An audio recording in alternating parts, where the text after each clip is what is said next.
यार क्या करूं, पढ़ाई में मन ही नहीं लग रहा। ध्यान लगाने की बहुत कोशिश की पर ध्यान की लगता ही नहीं है। पढ़ने बैठता हूं तो नींद आने लगती है। फोकस करने की बहुत कोशिश की पर फोकस एक ही होता ही नहीं है यार। तारीख बहुत नजदीक है लेकिन मन की लगता ही नहीं है यार। शायद मैं पढ़ने के लिए बना ही नहीं हूँ। सचिन तेंदुलकर ने कहा अपनी पढ़ाई पूरी की, उसके बावजूद भी वो इतना बड़ा खिलाड़ी बना। हाँ सच कहा तुमने, सचिन तेंदुलकर ने अपनी पढ़ाई पूरी नहीं की, उसके बावजूद भी वो इतना बड़ा खिलाड़ी बन सका। लेकिन उसके मन में एक जिद आ गई थी जो बिना पढ़ाई के पूरी हो सके। और तुम्हारे मन में कौन सी जिद है जो बिना पढ़ाई की पूरी हो सके? और तुम्हें क्या लगता है संदीप माहेश्वरी, सचिन तेंदुलकर, विराट कोहली, MS धोनी ने अपनी पढ़ाई पूरी नहीं की तो क्या अनपढ़ गंवार है? जितनी बुक्स के बारे में तुम्हें पता भी नहीं होगा उससे कई गुना बुक ये हर हफ्ते पढ़ लेते हैं। बिल गेट्स को कौन नहीं जानता, अपनी 64 साल की उम्र में आज भी हर हफ्ते एक नई बुक पढ़ते हैं। यानी जिन लोगों को तुम समझते थे कि बिना पढ़ाई के सक्सेसफुल हो गए वो तो आज भी पढ़ रहे हैं। तो अब सवाल ये आता है कि क्या पढ़ना जरूरी है? हाँ, इसलिए नहीं कि तुम नंबर ला सको, इसलिए कि अपने ध्यान को एक जगह पर लगा पाओ, अपने माइंड को कॉन्क्वेयर कर पाओ, अपनी कंसंट्रेशन पावर को इंक्रीज कर पाओ। एक विद्यार्थी के जीवन में सबसे बड़ी चुनौती पता है क्या है? अपने मन पर काबू पाना। जिस इंसान ने अपने मन पर काबू पा लिया वो दुनिया का कौन सा काम नहीं कर सकता। सबसे मुश्किल सब्जेक्ट को भी अगर तुमने पढ़ने का मन बना लिया तो मुझे तो नहीं लगता कि दुनिया का ऐसा कुछ काम भी है जो तुम नहीं कर सकते। अब भी टाइम है, अपने मन को कंट्रोल करो इससे पहले कि आपका मन आपको कंट्रोल करे। मन काम करता है टेम्पररी मजे के बेस पर और टेम्पररी मजा का परमानेंट पेन बन जाता है, पता ही नहीं चलता।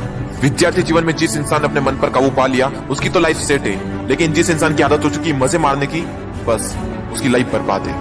अब भी टाइम में सुधर जाओ। अगर अब भी तुम्हारे मन में कोई जिद आ गई है कि मुझे पढ़ना है और ऐसा पढ़ूंगा कि इतिहास रच दूंगा तो तुम्हें कोई नहीं रोक सकता। वो कर्म जो तुमने जून, जुलाई, अगस्त, सितंबर, अक्टूबर, नवंबर, दिसंबर में किए थे उनका पश्चाताप तुम अभी कर सकते हो। अब भी तुम्हारे पास समय है, बस जरूरत है तो एक जिद की। तुम्हारे अंदर अगर कोई जिद उठ गई है बस उसको बनाए रखना। बोलो अपने अंदर से मुझे पढ़ना है, पढ़ना शुरू। लेकिन आधे घंटे में बोरियत आने लगी, एग्जाम नजदीक है, पढ़ना तो पड़ेगा। फोन में नोटिफिकेशन आ चुकी है, हाथ मोबाइल की तरफ बढ़ भी रहा है, लेकिन नहीं, कीमती टाइम वेस्ट नहीं करना है क्योंकि मुझे पढ़ना है। अब तो बहुत थक चुका हूँ यार, काफी लंबे टाइम से पढ़ रहा हूँ, अब मुझसे नहीं होगा। अभी बंद कर, अपना मुंह बंद कर, सबसे सिंपल सब्जेक्ट को पकड़ और फिर से पढ़ने बैठ जा। अब बस बहुत हुआ, अब मुझसे नहीं पढ़ा जाएगा। अब मेरी हालत बस से बदतर हो चुकी है। अभी अपना मुंह बंद कर, यूट्यूब खोल, अमित बड़ना, बेबी की वाइस, दीपक भैया, संदीप माहेश्वरी, विवेक मेहता, जिसके वीडियो देखने दे और फिर से पढ़ने बैठ। अब बस, अब मैं काफी देर से पढ़ रहा हूँ, आज के लिए इतना ही काफी है, कल कर लूंगा। नहीं दोस्तों, कल कभी नहीं आता। अपने पापा की वजह को बर्बाद नहीं करना है, तुझे पढ़ना होगा। तुझे पढ़ना है क्योंकि एग्जाम नजदीक है, तुझे पढ़ना है क्योंकि तुझे अपने सपनों को पूरा करना है, तुझे पढ़ना है क्योंकि तुझे अपने फोकस पावर को बढ़ाना है, तुझे पढ़ना है क्योंकि तुझे अपने माइंड को कॉन्क्वेयर करना है, तुझे पढ़ना है क्योंकि तुझे अपनी लाइफ को कॉन्क्वेयर करना है। बस बहुत हुआ, अब मुझसे नहीं पढ़ा जाएगा यार। अब थोड़ा और भी पढ़ लिया तो मैं मर जाऊंगा। मुझे बहुत नींद आ रही है। दोस्त, नींद आ रही ना तो मुंह धो और चाय बनाकर पी ले और फिर से पढ़ने बैठ जा। मुझे अपने आलस को हराना है, मुझे मेंटल पेन को सहना है क्योंकि मुझे पढ़ना है। ध्यान लगा के पूरी जान लगा दे, दो ऑप्शन है सिर्फ, छोड़ दो या फिर तोड़ दो, जान लगा दो या फिर जाने दो। बस बहुत हो चुका यार, अब मुझसे नहीं होगा। अब मैं बहुत हार चुका हूँ, मैं पूरी तरह से थक चुका हूँ, मुझसे नहीं होगा यार। मोटिवेशन की भी कोई लिमिट होती है, अब मुझसे नहीं होगा, मैं नहीं कर पाऊंगा।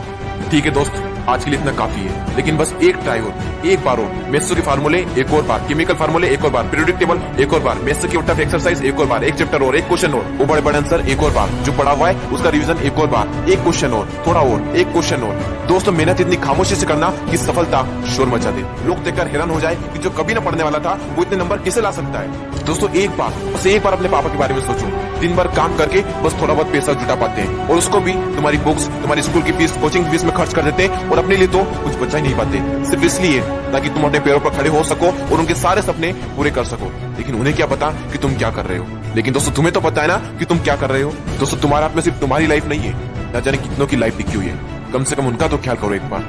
और दोस्तों, नंबर गए तेल लेने। अगर पढ़ाई करनी है तो सिर्फ और सिर्फ अपने मन पर काबू पाने के लिए। और अभी तो ना जाने जिंदगी में कितने बड़े बड़े मुकाम हासिल करना है, तो फिर 8-10 घंटे की पढ़ाई क्या चीज।